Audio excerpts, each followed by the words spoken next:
Hello everyone. आज biology में जो हम टॉपिक पढ़ने जा रहे हैं वो आपका ब्रेन यानी सेंट्रल नर्वस सिस्टम से रिलेटेड। देखिए, जैसे डाइजेशन सिस्टम और रेस्पिरेटरी सिस्टम हमारे लिए एग्जाम पॉइंट ऑफ व्यू से बहुत इंपॉर्टेंट टॉपिक थे, ऐसे ही इतना ही इक्वली इंपॉर्टेंट टॉपिक है हमारा सेंट्रल नर्वस सिस्टम, जिसका मेन पार्ट होता है हमारा ब्रेन। तो इस कंसेप्ट से रिलेटेड क्या क्या एग्जाम में क्वेश्चन पूछे जाते हैं, ये स्टडी करते हैं उन कंसेप्ट की। तो सबसे पहले अगर देखा जाए तो जो नर्वस सिस्टम होता है हमारा तंत्रिका तंत्र, उसको हम तीन टाइप में डिवाइड कर सकते हैं। पहला होता है सेंट्रल नर्वस सिस्टम, जिसके बारे में हम थोरली स्टडी करेंगे यहाँ पे। दूसरा होता है परिधीय तंत्रिका तंत्र। परिधीय तंत्रिका तंत्र एक परिधि बनाना, जैसे कि जो ब्रेन से जो सिग्नल मिलते हैं हमें, उसको बाकी बॉडी तक सप्लाई करने का काम जो होता है वो तंत्रिका तंत्र करता है। और इससे रिलेटेड जो इंपॉर्टेंट क्वेश्चन बनेगा परिधीय तंत्रिका तंत्र से, वो बनेगा कि इसमें कितने जोड़ी जो क्रेनियल नर्व्स होते हैं और कितने जोड़ी जो स्पाइनल नर्व्स पाए जाते हैं। क्रेनियल नर्व्स यानी कपालीय तंत्रिकाएं इसको हिंदी में कहा जाता है। तो यहाँ से ये क्वेश्चन पहले एग्जाम में पूछा जा चुका है कि कपालीय तंत्रिकाओं की संख्या कितनी होती है। तो 12 जोड़ी कपालीय तंत्रिकाएं यानी क्रेनियल नर्व्स होती हैं और 31 जोड़ी जो होती हैं वो मेरुरज्जु तंत्रिकाएं यानी स्पाइनल नर्व्स होती हैं। इस कंसेप्ट से रिलेटेड यानी परिधीय तंत्रिका तंत्र से रिलेटेड सिर्फ ये चीज़ आपने याद रखनी है। और इसका काम क्या है आपको पता होना चाहिए कि परिधि बनाता है, यानी जितने भी जो न्यूरॉन्स होते हैं उसकी ब्रेन से लेके बाकी के बॉडी अंगों तक सप्लाई जो एक सप्लाई करता है वो परिधीय तंत्रिका तंत्र करता है। नेक्स्ट है स्वचालित यानी ऑटोनोमिक नर्वस सिस्टम। तो इसमें ये दो टाइप का होता है। एक अनुकंपी, यानी जैसे ही आप देखते हो आपको डर लगता है तो आपको बीपी बढ़ता है, बीपी का बढ़ना, बॉडी में ग्लूकोज लेवल का बढ़ना, हार्ट बीट का बढ़ना, हार्ट बीट का जो बढ़ना, तो ये सब चीज़ों में जो ग्रोथ होती है तो अनुकंपी तंत्रिका तंत्र, पुतलियों का फैलना, जैसे आंखें फैल जाती हैं, अंधेरे में जाते हैं, डर लगता है तो भी हम किसी को देखते हैं, आश्चर्य से देखते हैं तो आंखें चौड़ी हो जाती हैं, तो पुतलियों का फैलना, बीपी का बढ़ना, हार्ट बीट का बढ़ना, ग्लूकोज लेवल का बढ़ना, एड्रिनल फ्लो का बढ़ना, जिसकी वजह से हमें डर लगता है तो एड्रिनल फ्लो तेज होता है तो ही ये चीज़ें होती हैं। तो इसलिए इस हार्मोन को हम फाइट एंड फ्लाइट भी कहते हैं। इस सिस्टम को फाइट और फ्लाइट, यानी किसी भी सिचुएशन में पढ़ते हैं हम तो ये सिचुएशन डिसाइड करता है कि भाई या तो लड़ लो या फ्लाइट लेके भाग लो यहाँ से। तो फाइट और फ्लाइट जो नर्वस सिस्टम किसको कहा जाता है, तो अनुकंपी सिंपैथेटिक नर्वस सिस्टम इसे कहा जाता है इंग्लिश में। और इसका जस्ट अपोजिट होता है, इसकी वजह से बीपी का बढ़ना और इन सब चीज़ों का घटना, यानी पुतलियों का सिकुड़ जाना, हार्ट बीट का नॉर्मल होना, सुस्त पड़ जाना, बीपी भी नॉर्मल आ जाना। तो इसलिए ये सब चीज़ों को, इसलिए इस सिस्टम को, इसका निक नेम है rest and digest. Rest and digest, कि रेस्ट करो और डाइजेस्ट करो, यानी आराम की अनुभूति करवाना, कि आराम जो रिलैक्स करता है तो कौन सा नर्वस सिस्टम है, वो है पैरासिम्पैथेटिक या प्राणुकंपी से कहा जाता है। अब इन सब चीज़ों में सबसे इंपॉर्टेंट है हमारा सेंट्रल नर्वस सिस्टम, जिसे हिंदी में केंद्रीय तंत्रिका तंत्र कहते हैं। तो उससे रिलेटेड क्या एग्जाम में क्वेश्चन बनेंगे, तो केंद्रीय तंत्रिका तंत्र या जो नर्वस सिस्टम होता है उसकी मेन इकाई होती है न्यूरॉन्स। ये याद रखना है कि ब्रेन की बेसिक इकाई क्या है या नर्वस सिस्टम की बेसिक यूनिट क्या है, वो है न्यूरॉन्स। तो इसलिए ही न्यूरॉन्स यानी नसों के डॉक्टर को या दिमाग के डॉक्टर को न्यूरोलॉजिस्ट कहा जाता है, न्यूरोलॉजिस्ट कहा जाता है। अब न्यूरॉन से मिलके सारा दिमाग बना होता है भाई। 100 बिलियन न्यूरॉन पाए जाते हैं। 100 बिलियन, बिलियन मतलब 10⁻⁹। तो इतनी ज़्यादा संख्या में 1 अरब, बिलियन मतलब 1 अरब संख्या में हमें न्यूरॉन पाए जाते हैं हमारे। और इसके एवरेज साइज की अगर बात करें तो 4 से लेके 100 माइक्रोन तक, 100 माइक्रोन तक, माइक्रोमीटर तक एक जो न्यूरॉन है उसका साइज हो सकता है। सबसे लंबी सेल है हमारी बॉडी की, सबसे लार्जेस्ट सेल,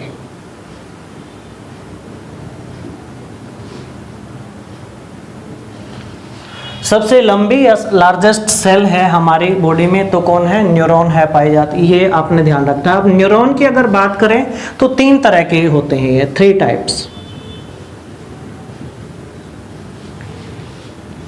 एक होते हैं सेंसरी न्यूरॉन, एक होते हैं मोटर न्यूरॉन, और एक होते हैं इंटर न्यूरॉन। सेंसरी न्यूरॉन सिर्फ 0.9% होते हैं बॉडी में, यानी 1% के लगभग जो सेंस करते हैं किसी चीज को। इलेक्ट्रोकेमिकल सिग्नल दौड़ता है ब्रेन में, विद्युत रासायनिक जो सिग्नल होते हैं वो आते हैं तो सेंसर करते हैं सेंसरी न्यूरॉन।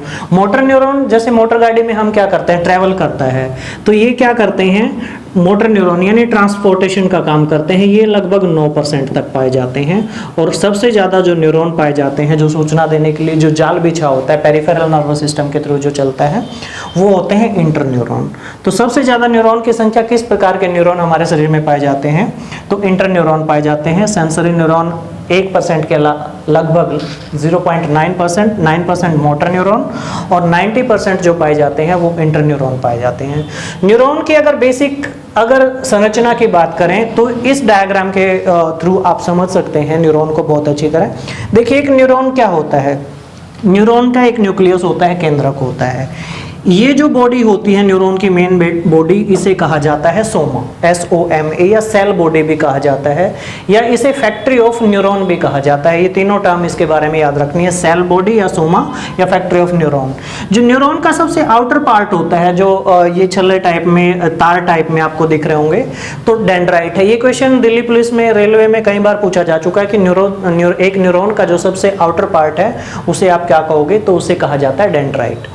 फिर अब ये सिग्नल छोड़ता है, किस टाइप के सिग्नल, इलेक्ट्रोकेमिकल सिग्नल। तो इलेक्ट्रोकेमिकल सिग्नल जो ये रिंग होते हैं, इन रिंग को कहा जाता है माइलिन रिंग। माइलिन रिंग, और ये किस सेल से बने होते हैं, स्वान सेल से बने होते हैं। तो ये नीट में पूछा गया क्वेश्चन था, वनडे एग्जाम में ये बहुत कम पूछा जाएगा, बट इसकी संरचना आपको पता होनी चाहिए। अगर थोड़ा सा भी टफ लेवल बना देगा तो इस कंसेप्ट में से क्वेश्चन निकलने के चांस रहते हैं। तो माइलिन रिंग किसकी बनी होती है, स्वान सेल, स्वान कोशिकाओं की बनी होती है। ये विशेष तरह की कोशिकाएं होती है कि जो ये सिग्नल होता है छोड़ते हैं, इसको जल्दी से पास आउट करने में, ताकि शरीर के विभिन्न भागों तक ये पहुंच जाए, इजिली जल्दी से पहुंच जाए, तो स्वान सेल का ये काम होता है जो माइलिन रिंग से बनी होती है। अब जो ये बीच में से लाइन दिख रही होगी, ये आपको, ये होती है एक्सोन, यानी वो तारनुमा संरचनाएं जिनके थ्रू ये सिग्नल जल्दी से ट्रेवल करता है, तो उसको कहा जाता है एक्सोन।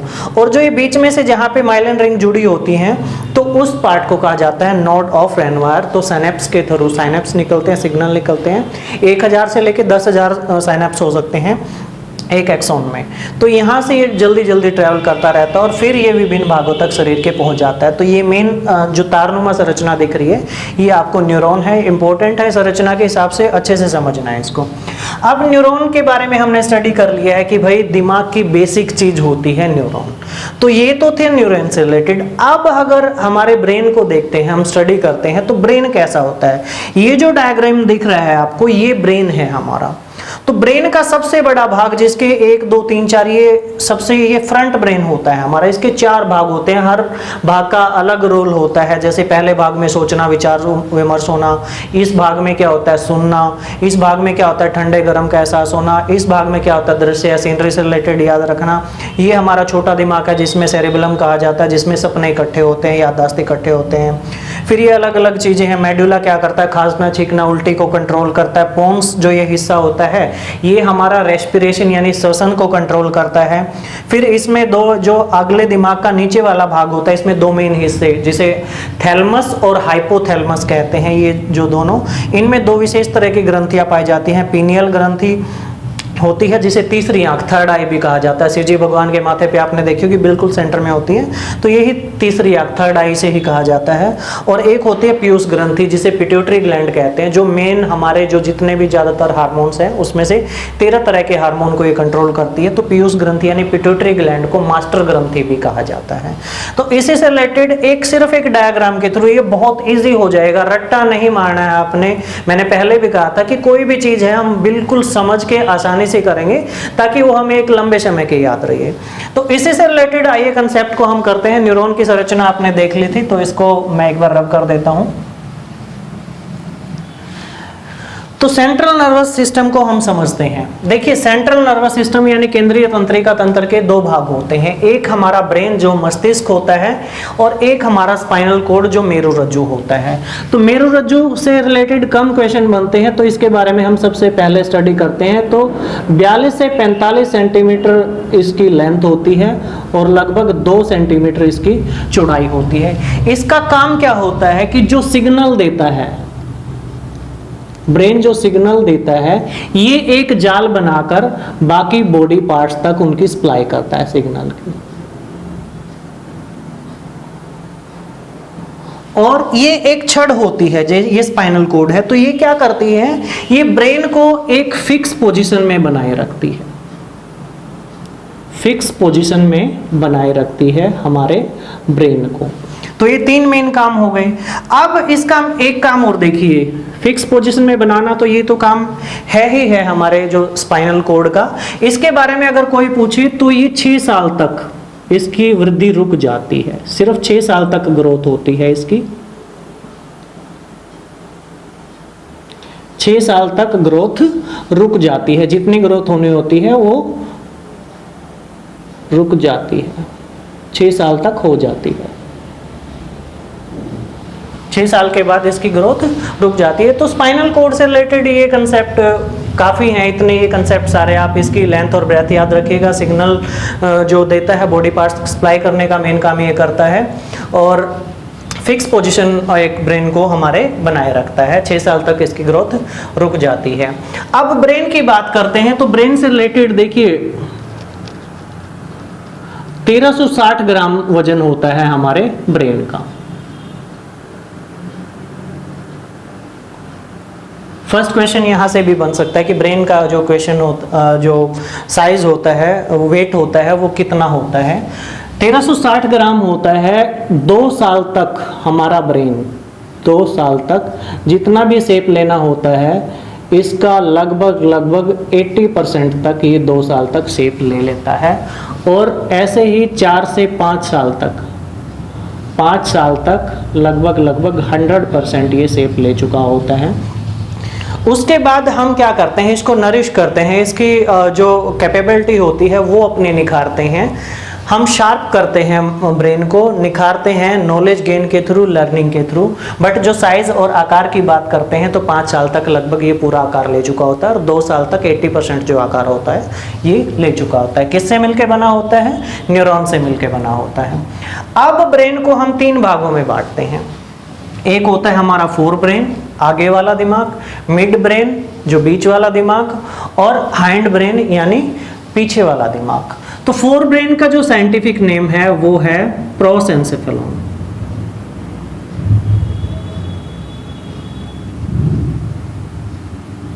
प्रोसेंसेफेलॉन। मिड ब्रेन का जो साइंटिफिक नेम है वो है मेसेंसेफेलॉन।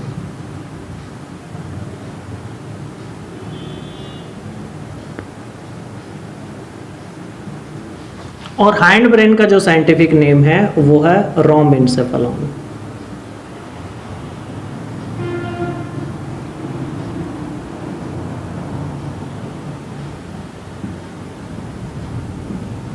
एनसेफेलॉन वर्ड कॉमन है सब में, आप ये पॉइंट ध्यान रखिए। एनसेफेलॉन, क्योंकि एनसेफेलॉन दिमाग को ही कहा जाता है। एनसेफेलॉन, ये वर्ड याद रखना है, एनसेफेलॉन। और इसलिए एक इससे रिलेटेड एक टेस्ट भी होता है, EEG। ECG तो होता है हार्ट के लिए, जो लाइनें दिखती हैं हार्ट में कोई प्रॉपर काम कर रहा है या नहीं कर रहा। बट EEG जो टेस्ट होता है इसकी फुल फॉर्म होती है इलेक्ट्रो एन्सेफेलोग्राम।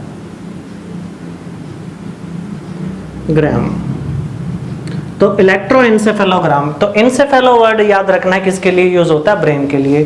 तो ब्रेन के 3 भाग होते हैं हमारा, प्रोसेंसेफेलॉन, मेसेंसेफेलॉन और रोमेंसेफेलॉन। एन्सेफेलॉन वर्ड मैंने बताया ब्रेन के लिए यूज करना है। देखिए आपने सुना होगा कि जो दिमागी रोगी होते हैं, मानसिक रोगियों को हम इलेक्ट्रिक शॉक देते हैं, बिजली के झटके देते हैं, ठीक है। तो उस बिजली के झटके को साइंटिफिक नेम अगर दें तो वो होता है ECT, electro convulsive therapy. Electro convulsive therapy. तो इलेक्ट्रोकन्वल्सिव थेरेपी, तो ये दो टेस्ट आपने याद रखने हैं, बिजली के झटके देना मानसिक रोगियों को, ईसीटी यानी इलेक्ट्रोकन्वल्सिव थेरेपी, और ईईजी यानी इलेक्ट्रोएन्सेफेलोग्राम। तो ये एन्सेफेलो वर्ड आते ही इसका मतलब क्या है आप समझ जाओ कि ब्रेन है। हम बात कर रहे थे 3 भागों में बांट सकते हैं, अगला दिमाग, बीच वाला दिमाग और पीछे वाला दिमाग। सबसे ज्यादा क्वेश्चन जो फोर ब्रेन यानी प्रोसेंसेफेलॉन से पूछे जाते हैं, तो उसके 3 भाग होते हैं। एक भाग होता है ओल्फैक्टरी, दूसरा भाग होता है सेरिब्रम,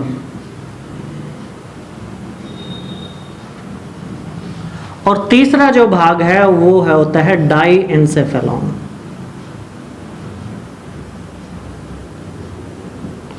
अगले दिमाग के 3 भाग। ओल्फैक्टरी लोब जो होता है, ये हमने रेस्पिरेटरी सिस्टम जो किया था कि सूंघना, इसका काम होता है सूंघना। ओल्फैक्टरी रीजन होता है नाक में, तो कुछ भी हम स्मेल करते हैं तो सीधा हमारे ब्रेन में स्टक करता है, और ब्रेन उसको डिटेक्ट करता है कि किस टाइप की स्मेल है। और लाखों तरह की अलग अलग स्मेल को, लगभग 10 लाख से लेके 1 करोड़ तक ऐसे एक एजम्पशन है कि हमारा ब्रेन डिटेक्ट कर सकता है अलग अलग टाइप की स्मेल को। तो ओल्फैक्टरी रीजन कहाँ पाया जाता है? ब्रेन में और नोज में, ये आपने ध्यान रखना है। सेरिब्रम की अगर बात करते हैं तो यहां से सबसे ज्यादा क्वेश्चन आते हैं। इससे रिलेटेड मेन फैक्ट क्या है कि ये दिमाग का सबसे बड़ा भाग होता है, largest part of our brain. लगभग कितना?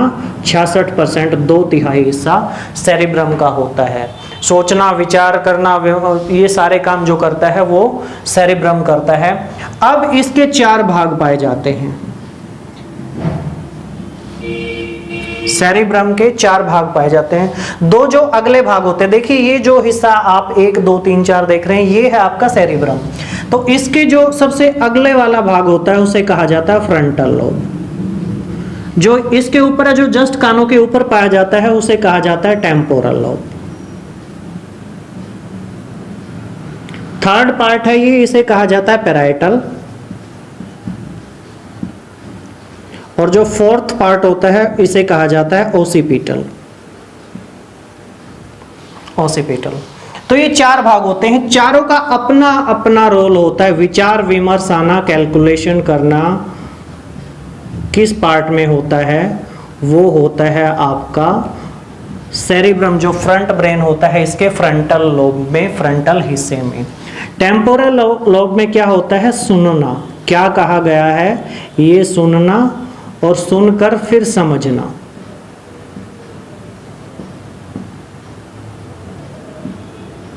सुनकर समझने का काम कौन सा हिस्सा करता है? Temporal lobe. पैराइटल लोब की अगर बात करते हैं तो ठंडा गर्म का अनुभव होना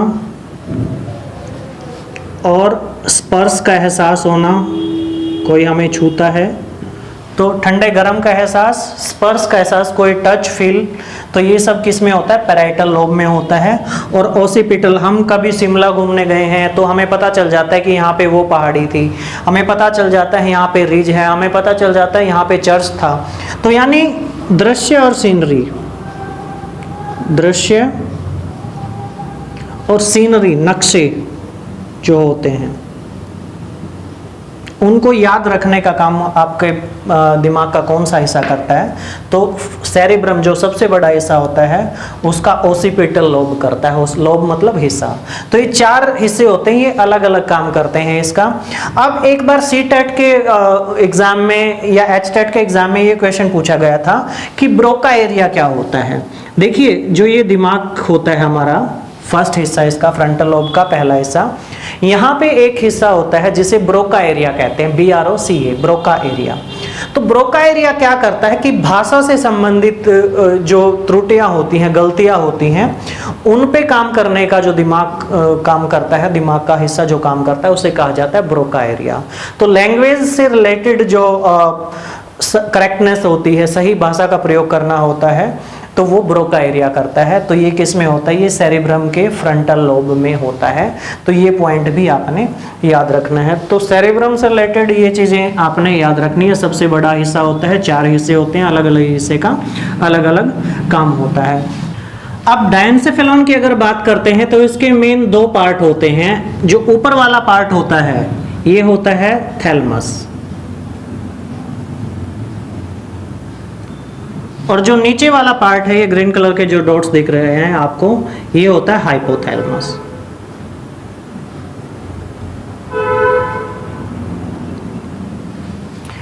इसमें एक जो मुख्य ग्रंथि पाई जाती है, उस ग्रंथि का नाम है पीनियल ग्रंथि। और इसमें जो मुख्य ग्रंथि पाई जाती है उसका नाम है पीयूष ग्रंथि।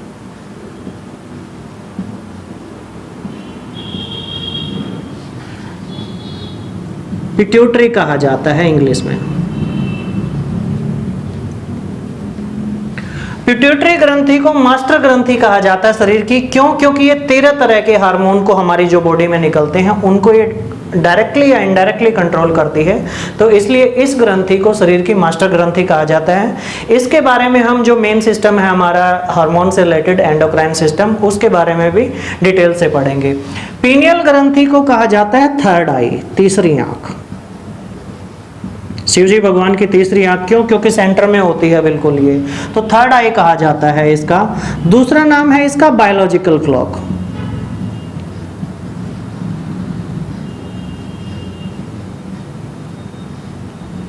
बायोलॉजिकल क्लॉक, क्लॉक का मतलब घड़ी होता है। देखिए बायोलॉजिकल क्लॉक क्यों कहते हैं? क्योंकि ये हमारे स्लीपिंग पैटर्न को डिसाइड करती है। कुछ लोग होते हैं जो 4 साढ़े 4 बजे ही उठ जाते हैं, 5 बजे उठ जाते हैं, फिक्स हो जाता है, उन्हें किसी क्लॉक या अलार्म की जरूरत नहीं पड़ती। तो ऑलरेडी उनकी बॉडी में एक बायोलॉजिकल क्लॉक यानी जैविक घड़ी, तो शरीर की जैविक घड़ी तीसरी आंख किस ग्रंथि को कहा जाता है?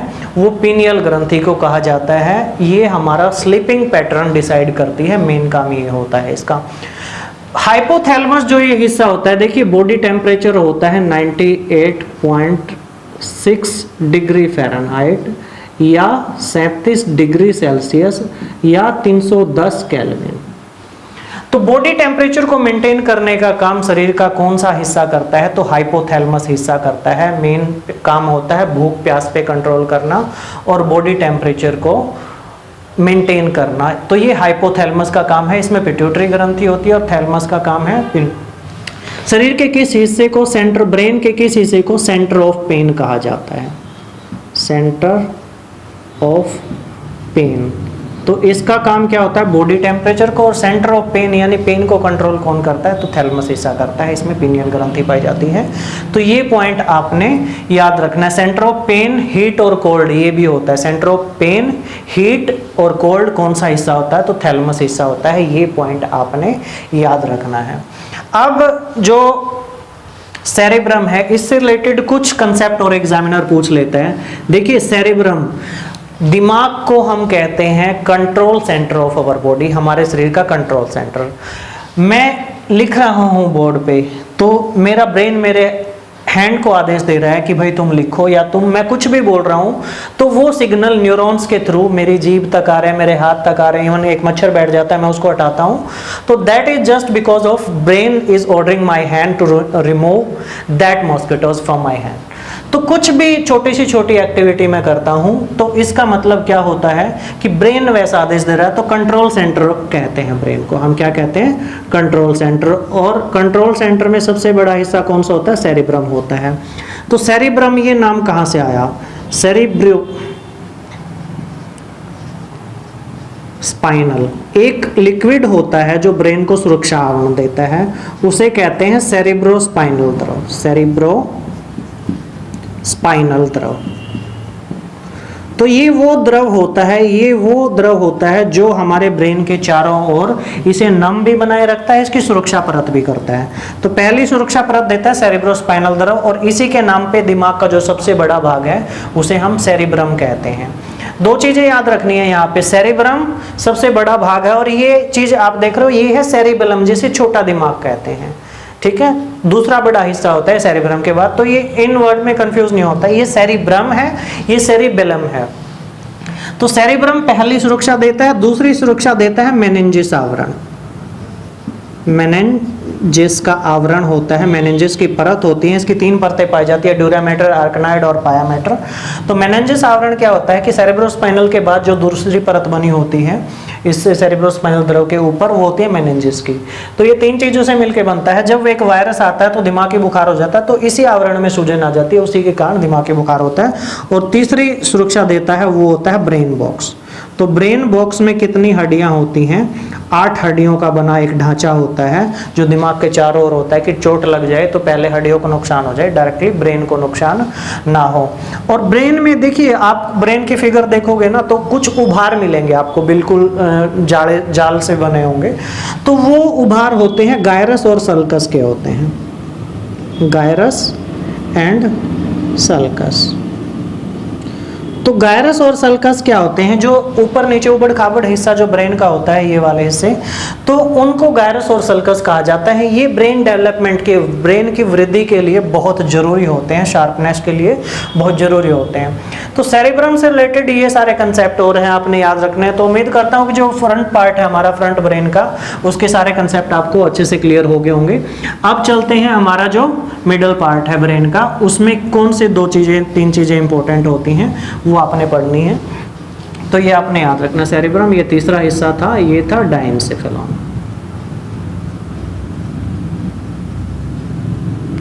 अब अगर हमारे मिड ब्रेन की बात करते हैं तो मेसेंसेफेलॉन इसे कहा जाता है। तो इसके 2 भाग होते हैं, एक है corpora quadrigemina, corpora quadrigemina.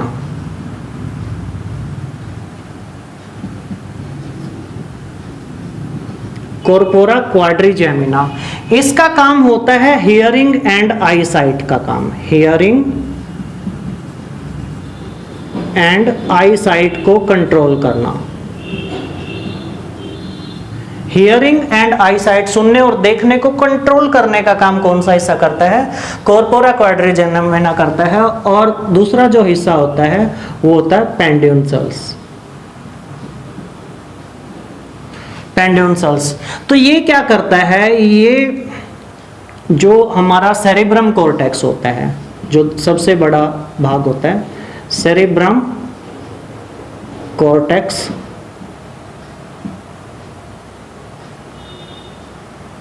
Cerebrum cortex के बीच न्यूरल लिंक बनाता है, के साथ न्यूरल लिंक बनाता है, यानी एक जोड़ बनाता है, उससे कनेक्ट करने का काम करता है पेंड्यून्सल्स। बीच वाले दिमाग को और कॉर्टेक्स से जोड़ने का ये काम करता है पेंड्यून्सल्स होता है। तो मिड ब्रेन से आपने ये 2 पॉइंट याद रखने, एक कॉर्पोरा क्वाड्रिजेमिना जो हियरिंग एंड आई साइट को कंट्रोल करता है, और फिर न्यूरल लिंक जो फ्रंट ब्रेन से न्यूरल लिंक बनाने का, जो न्यूरॉन के थ्रू जुड़ने का काम करता है, वो करता है पेंड्यून्सल्स करता है। ये इंपॉर्टेंट है।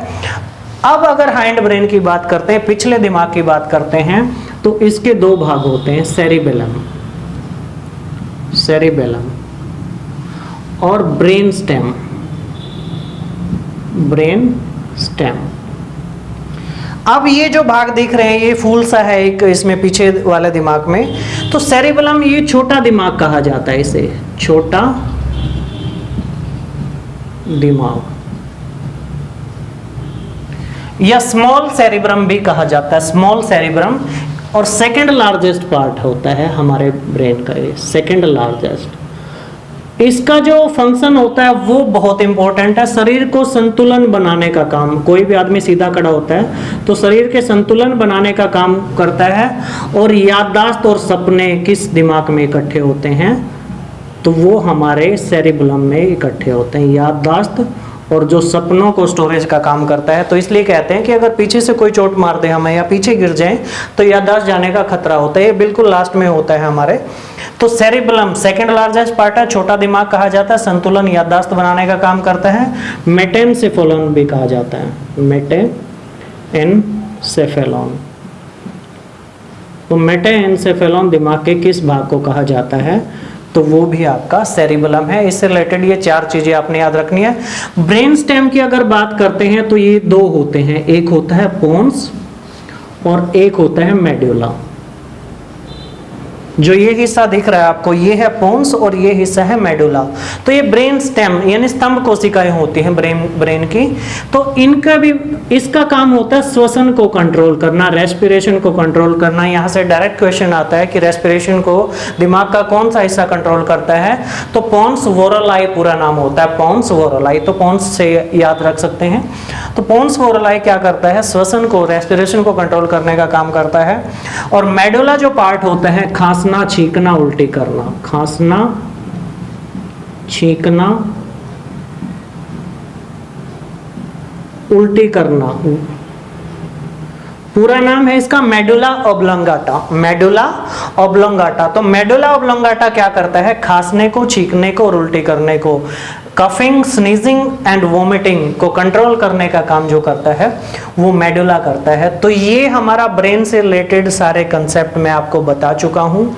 ब्रेन से रिलेटेड इस वीडियो को अच्छे से देखना। नर्वस सिस्टम से रिलेटेड कोई भी एग्जाम क्वेश्चन करे आपके क्लैरिकल से लेके यूपीएससी तक के एग्जाम में, और जो बच्चे नीट की तैयारी कर रहे हैं, पीएमटी एमबीबीएस एग्जाम के लिए जा रहे हैं, तो बेसिक कंसेप्ट उनके इस वीडियो से क्लियर हो जाएंगे। साथियों, ये हमारा लेक्चर था ब्रेन से रिलेटेड। उम्मीद करता हूँ कि आपको अच्छा लगा होगा। मैंने काफ़ी शॉर्ट नोट्स के साथ आपको हर चीज़, हर कंसेप्ट समझाने की कोशिश की गई है। ये सिर्फ एक डायग्राम ही याद रखना है आपको, और इसमें सारे फंक्शन, इसके मेन पार्ट्स होते हैं, वो इसके थ्रू आप याद कर सकते हैं।